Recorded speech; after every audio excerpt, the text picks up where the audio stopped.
What's up guys, Tristan here, and today I'm super excited to say that my fire team and I were able to figure out how to get to the 5th monitor and ultimately get to the laser chest in the Wrath of Machine raid. Now this was something that we ended up seeing on our Raidsecrets. I saw the original post before I actually saw anyone else doing this online, and we started doing a speed run so that we could be able to get actually to the end room. And then we ended up getting a little bit of help from some streamers, and figured out the binary code. So we ended up figuring out how to do the binary by ourselves, so we were pretty proud of that, but it is kind of a pain in the ass. So I'm going to teach you guys how to do this, how to get to the laser chest if you guys don't know, and then hopefully you guys can get yourself a sick emblem and start finally the exotic quest that happens after. So what you're going to want to do is you're going to want to start the raid brand new full fire team.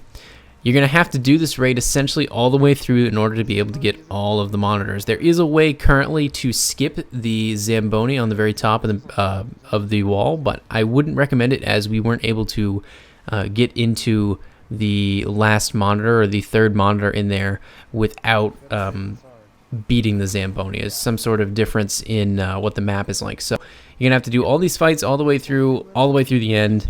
There's no skipping it. So the first monitor that you're going to be able to find is actually inside of the raid already. It has nothing to do with the first encounter, but the second encounter with the Archon that you meet at the outside of the raid. You're going to go to the front left room of this fight, and above you you're going to see that there is a fan. Jump into the fan, run to the end of the hallway, and you're going to be able to find yourself the first monitor there. Now, after you beat this guy and you go on to the second fight, you know that there is a chest up in the ceiling. If instead of going to that chest, you continue upward and then head to the back of the map, there's another pathway up above you that you can follow to trigger the second monitor. Now, once you've triggered the second monitor, you're going to want to head over to the Zamboni fight, where you're going to complete the fight and then jump off of the Zamboni before it falls to the ground. Now, if you look off the very back on top of this concrete slab, you can see that there are broken bits of wall over here. If you shoot these broken bits, particularly in this top area, you're going to see that you can break the wall, exposing a tunnel where you'll be able to go in and collect your 3rd monitor.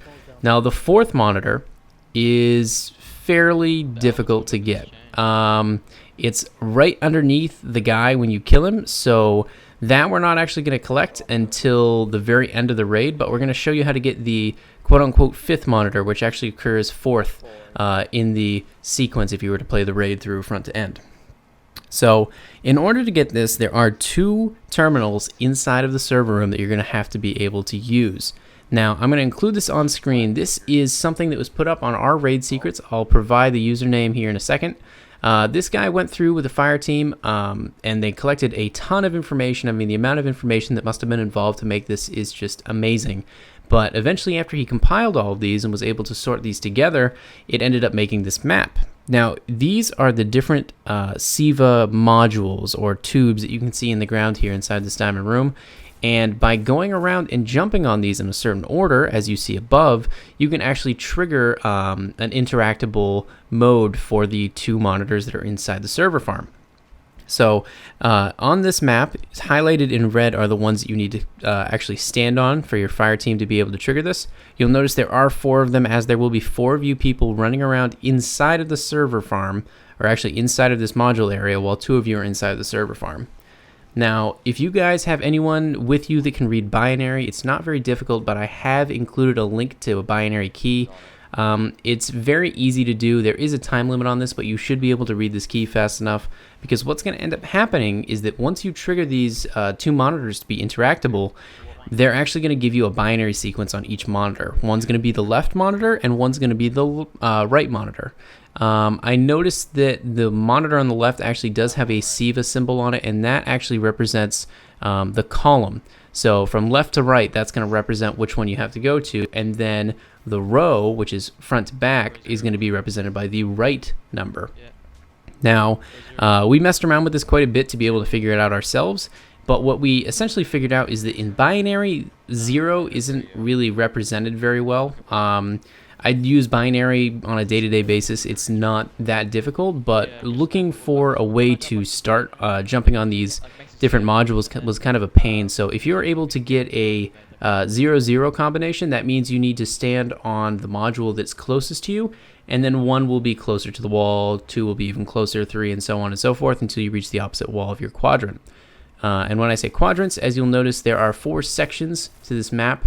You'll be able to see on the walls in big numbers, 0, 0, 0, 1, 0, 2, 0, 3.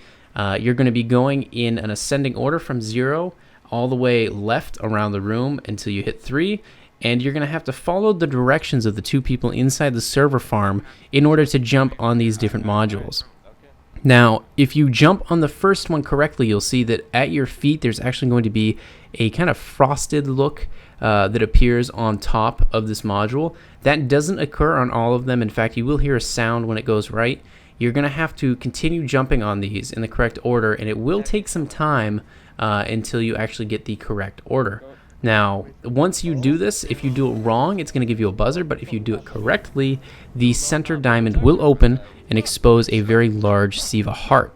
Now, inside this, there is a hollow area where you can find yourself a chest, which will grant you the emblem that you can see here, as well it will also grant you an exotic primary, or some sort of exotic. I'm not sure exactly whether or not the engram that I received was always a primary, but I did in fact receive an exotic primary engram.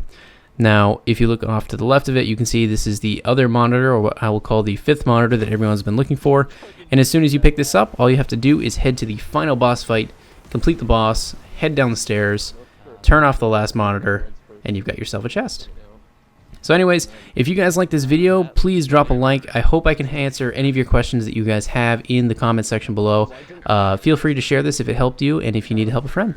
So thanks for watching, and I'll see you guys in the next one.